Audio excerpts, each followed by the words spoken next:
LDB, we started quite simply opening a restaurant in New York City back in 2008. We opened our first successful restaurant after a few starts and fits, which was the original Scarpetta back in the meatpacking district.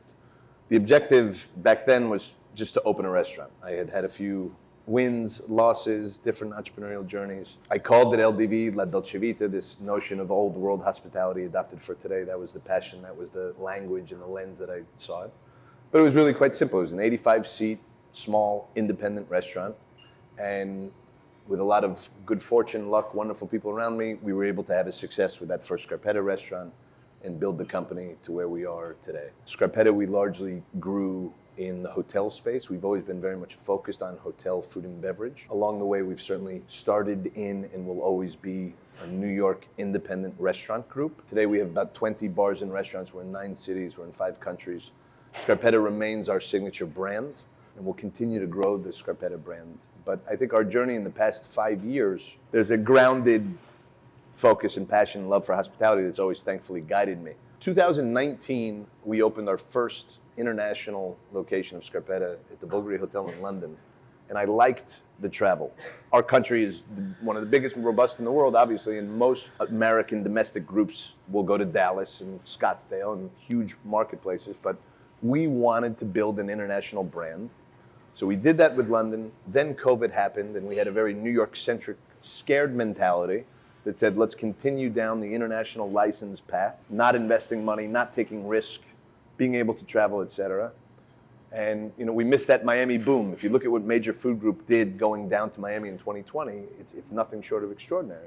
We took a different route. I don't regret that route. We went and we opened in Tokyo. We went and opened in Doha. We went in Rome. We'll continue to go down that path. We're doing Saudi Arabia, Rio de Janeiro, and Madrid. It's been fun. We've built an international footprint. The big but for me is our flagship Scarpetta restaurant in 29th and Madison.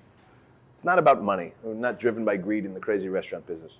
It's about passion, nourishment, engagement, et cetera. And then there comes a point, what are you doing, right? What is our focus? We can go and do as many license deals all over the world as we want, but they're not our restaurants. It's not truly our passion. And again, I'm proud of it and grateful and will continue to do it. But my focus shifted, and not to bore you with my life journey, but I'm 44 years old, I've traveled the world now, we're in 9 cities, we're gonna continue to grow, and I finally realized there's no place like home. And riding a bicycle to a restaurant in New York City, that's what I always wanted to do with my life.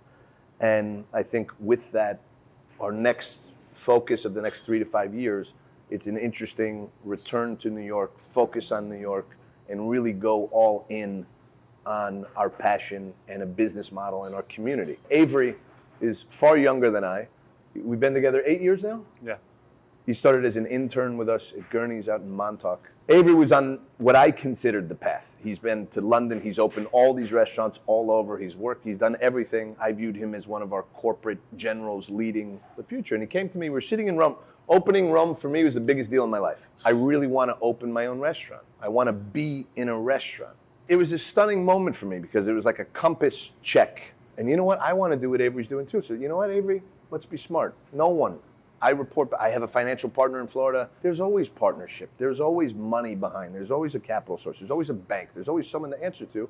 Avery, unless you're going to go open either you're rich and you're going to open your fancy restaurant with someone's money, or you're going to go and do a lemonade stand. Let's do this together. But ultimately, I'll say that this project and Avery as a partner and being able to support him and to have him evolve my business in terms of relevance and do something youthful and fresh and creative and to create new content, to take an independent space in New York City. I said I would never do this again. The last time we built independent in New York was 2013.